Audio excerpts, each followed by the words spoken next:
கவலை மிகுந்து வாழ்வெல்லாம் கசந்து போனதால் கடுவேகமாக தான் நடந்து ஷாம் நகர் சென்றார்.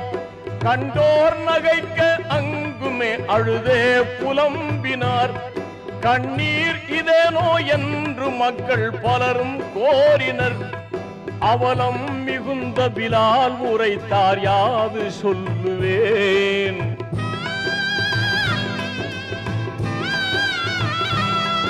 அவலம் மிகுந்த பிலால் உரைத்தார், யாது சொல்லுவேன்.